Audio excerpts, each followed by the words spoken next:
This is a discussion now on cleft lip and palate. Cleft lip and palate class is a condition where the lips fail to fuse and the palates fail to fuse. Okay.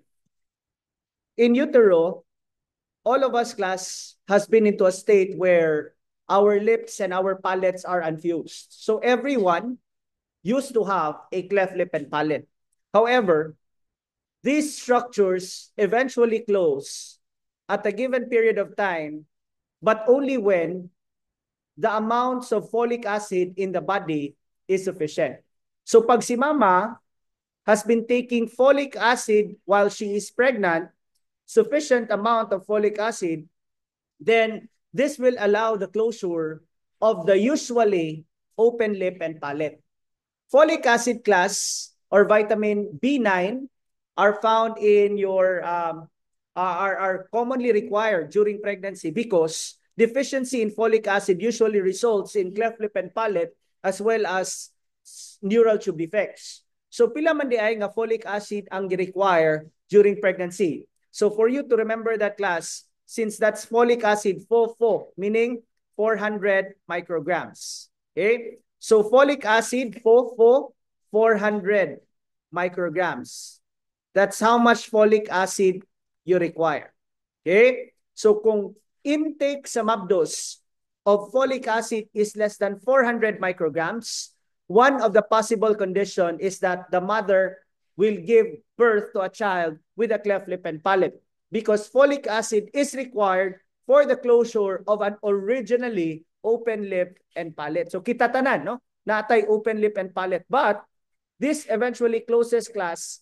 In the case of a lip, okay, it closes at 8 weeks. And in the case of a palate, it usually closes in 12 weeks. So parehas na itatanan, no, na ay cleft lip and palate. Pero nisira lang. Pag 8 ang lip, pag 12 ang palate. Ang problema, kung ang mama insufficient ang intake sa folic acid, mo nang wala siya ni sira. Okay? Sometimes also class, even if the mother has had sufficient amount of folic acid, another reason could be naa sila'y kaliwat. So potentially class, cleft lip and palate, even if the mother has had sufficient amount of folic acid, unya di ito naaman sila'y kaliwat. So naa kay familial tendency. Okay? And also class, pwede ka na ay folic acid, pwede ka walay kaliwat. Okay? So sa to, number 1, poor folic acid. Number 2, familial tendency. Or pwede class na kay sufficient amount of folic acid. Pwede wala kay kaliwat. Pero nganong nagka-cleft lip and palate man ang bata? Most likely because the mother is a smoker. Okay? So nga naman na class. Nga naman, how can smoking cause cleft lip and palate? What does cigarette smoke contain? It contains carbon monoxide, among others. Na ay nicotine, yes, but it also has carbon monoxide. Unsa may problema kung naay carbon monoxide? Well, trust in the principal class that oxygen is equal to development or nutrients to the baby, such that mas mubo ang imong oxygenation, mas mubo ang development sa bata. Okay? Ano ni siya? Remember class that the red blood cell has a component inside it which has a very high affinity to oxygen. What is that component? That's your hemoglobin. So kani siya class, say for example, this is your hemoglobin. Hemoglobin is found inside every red blood cell. And it has a very strong affinity to oxygen. So naa na siya mga receptor sites nga mo-catch sa imuhang oxygen. So in this case, kung naa kay hemoglobin, oxygen molecules attached to the hemoglobin. And this hemoglobin will now carry the oxygen to the different organs of the body. Oxygen is attracted to hemoglobin, or hemoglobin has strong affinity to oxygen.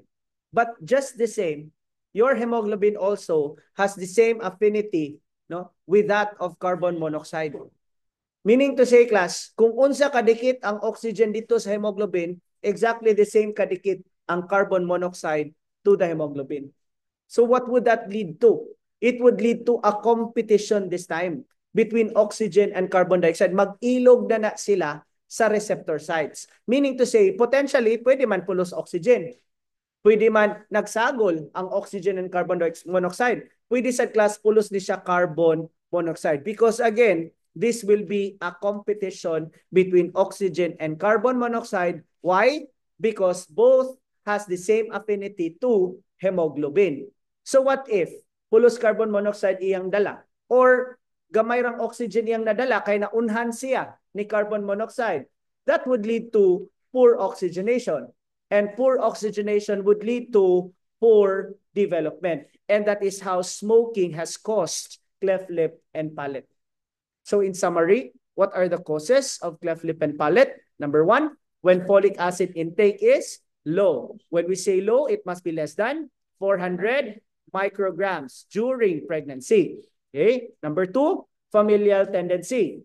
Number three, the mother is a smoker. So let's take this case.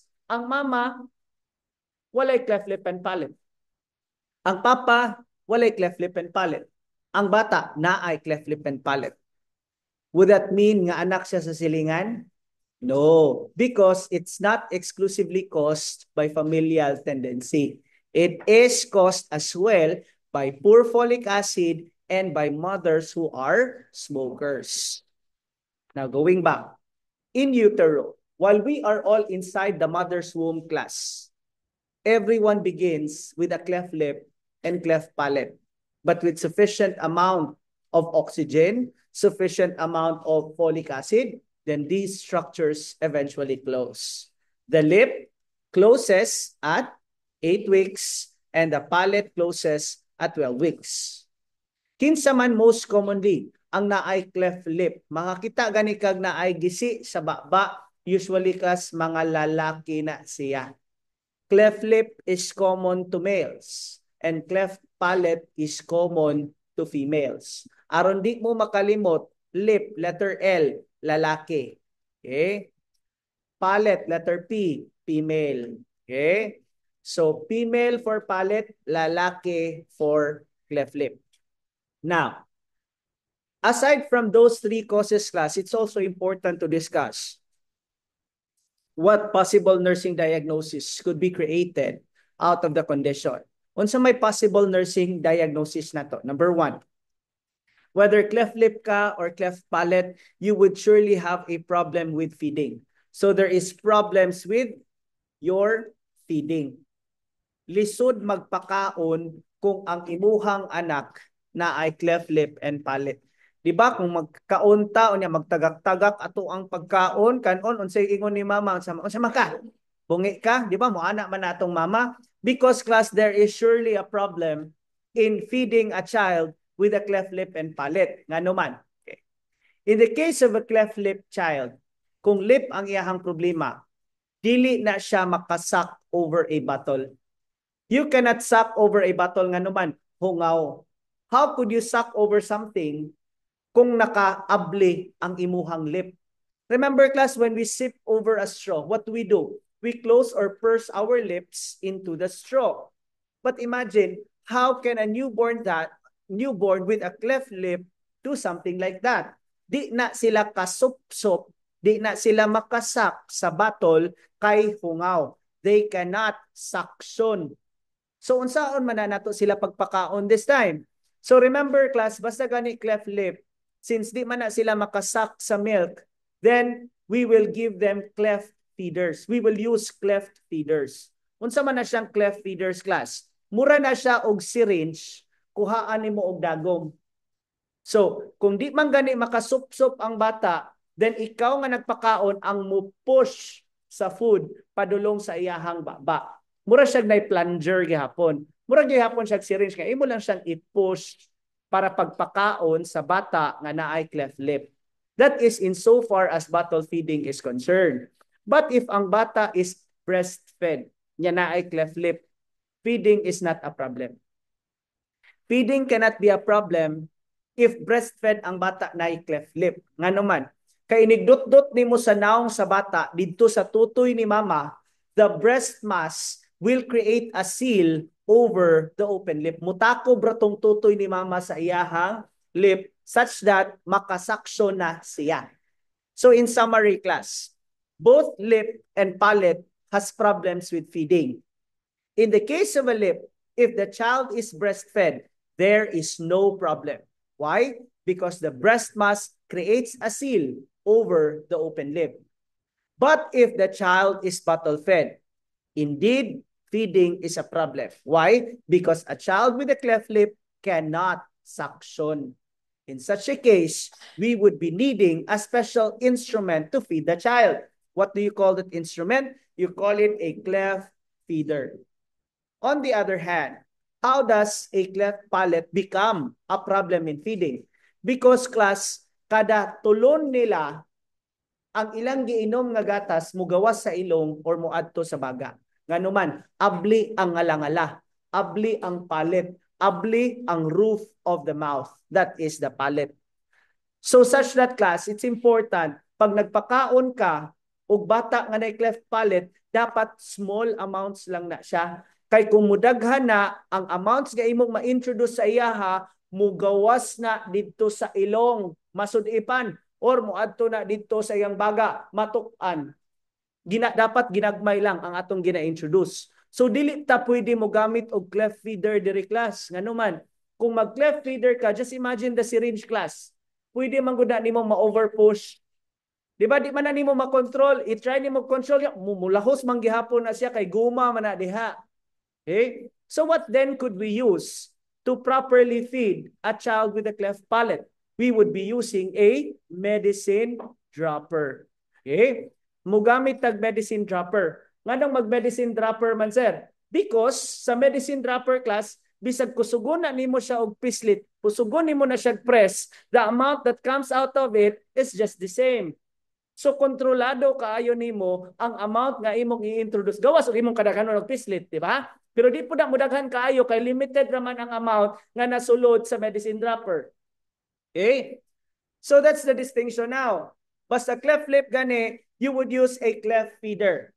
Okay? Basta cleft palate gani, you would use a medicine dropper. Unya na po tayo special nga instrument nga pwedeng gamiton class. Unsa may pwede na to gamiton? We can use your artificial palate. An artificial palate, no, is silicone, no, or it could be a silicone or it could be made up of plastic, no, that is placed at the roof of the mouth para i-cover dito, no, to show you this is how it looks like, no. Let me just go through it. Okay.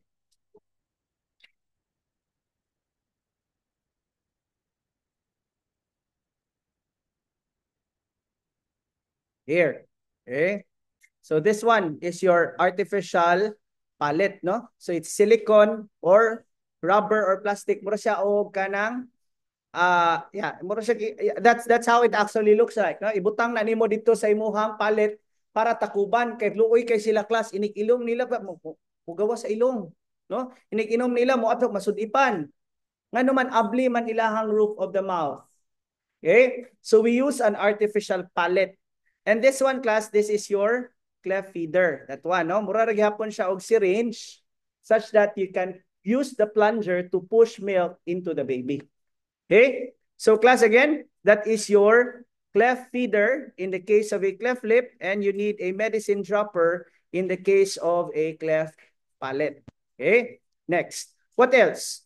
What could be another nursing problem other than problems in feeding? Both cleft lip and palate class would have a risk in aspiration. Okay? There's a risk for aspiration in both cleft lip and palate. Okay?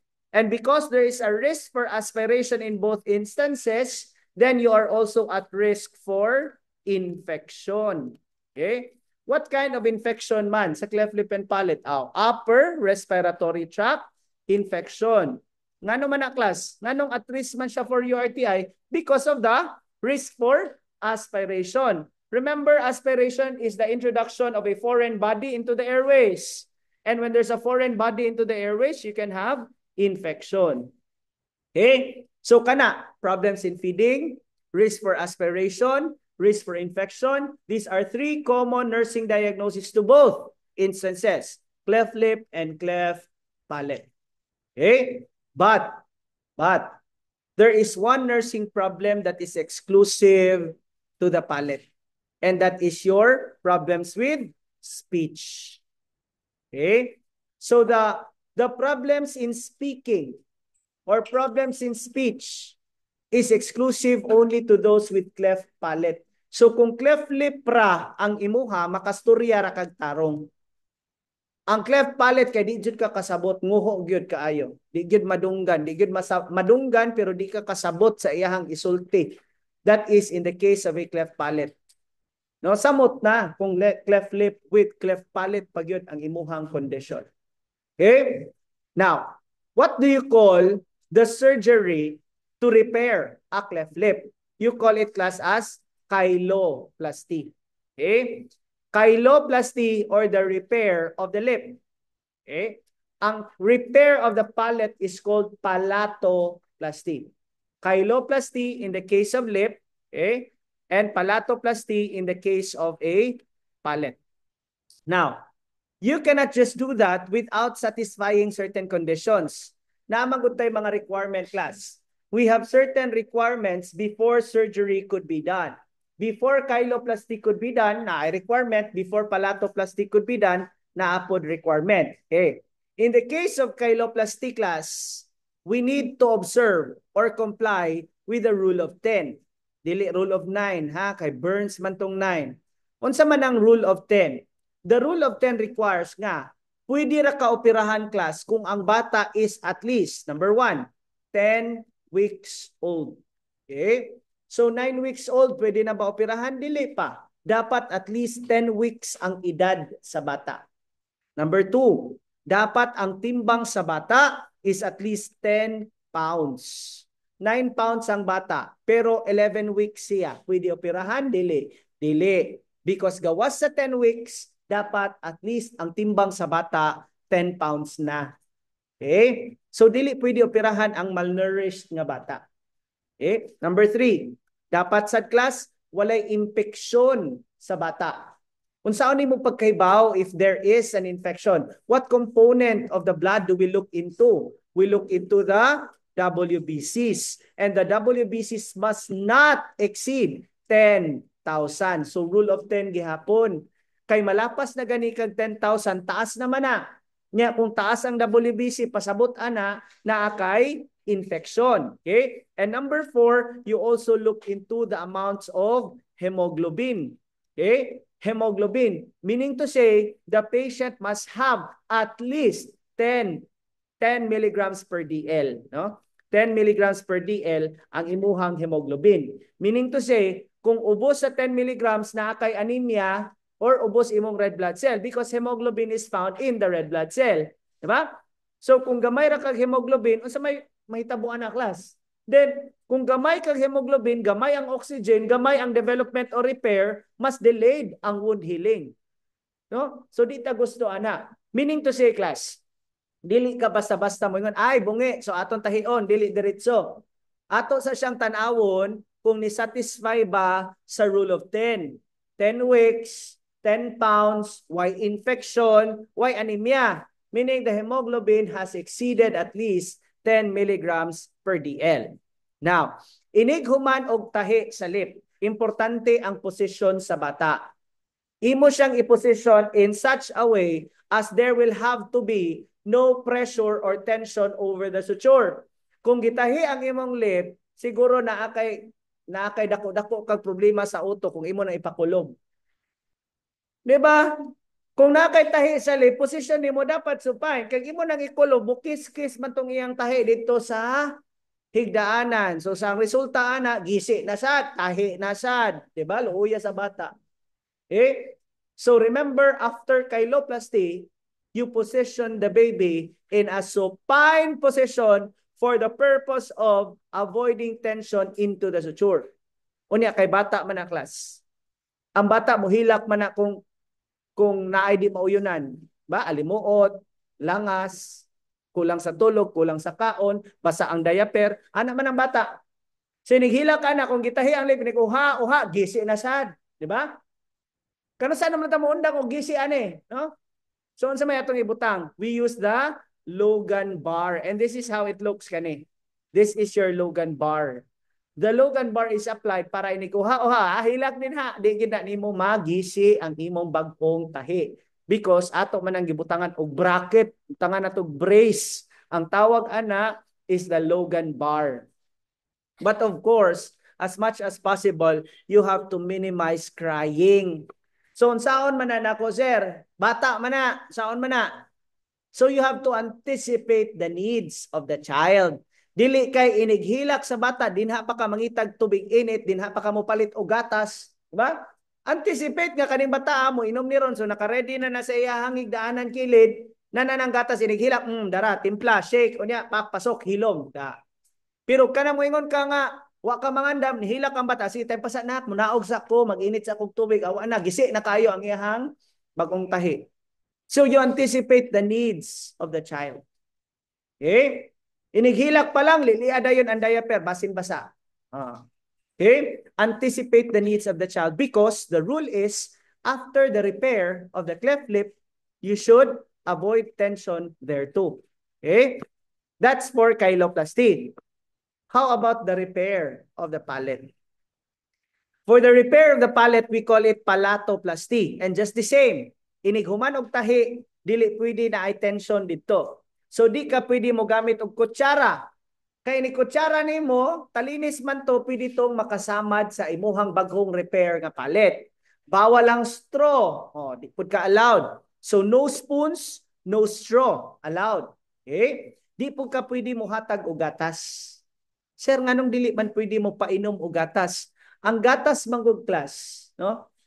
They have curd. They have fibers, fiber-like materials na ay mga tibugol-tibugol. Okay? The curd of the milk could adhere to the sutures. So na foreign body, pagkaon, nga mopilit dito sa iyahang suture lines, which can become the cause of infection.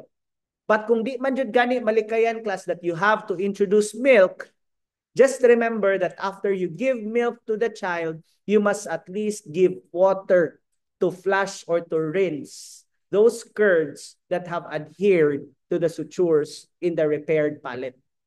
Okay? Kung sa chyloplasty, our rule is the rule of 10. The rule in palatoplasty is that the repair must not be early and the repair must not be late. Not too early, not too late. So kanos amanday na sir, 18 to 24 months. Not earlier than 18, not later than 24. Ngano man? Kung earlier nimo siyang buhaton, inigdako sa bata, imo na tong gitahi, so that will expand, no? Pwede pa na siya ma-expand, so maghisi na pod. Okay? Magkadako, magkabuka man na. So kung sayo nimo siya ginabuhat, inigdako niya, gisi na pod, tahi na sad. Di sad pwede nga late na sad kaayo, ngano man.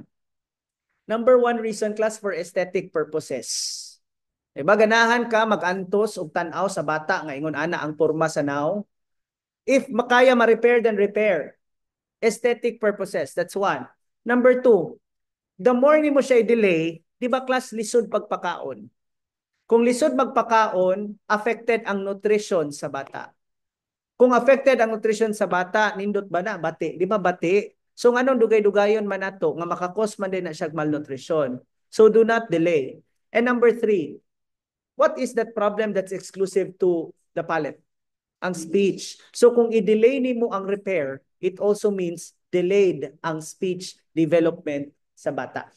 So the rule in chyloplasty is that the repair must not be earlier than 18 and the repair must not be later than 24. Question, how do you position the bata after the repair? Will you position him supine? Of course not. Why? Naaman ay secretions, naaman ay dugo. Bago man ang tahi. So kung naghigda ako, matulon na nako akong dugo. Okay? So unsa may akong buhaton para di na ako matulon? Akong i-kulob. So in chyloplasty, ang position hayang, but ang palatoplasty, ang position prone. Okay? So that ends cleft lip and palate.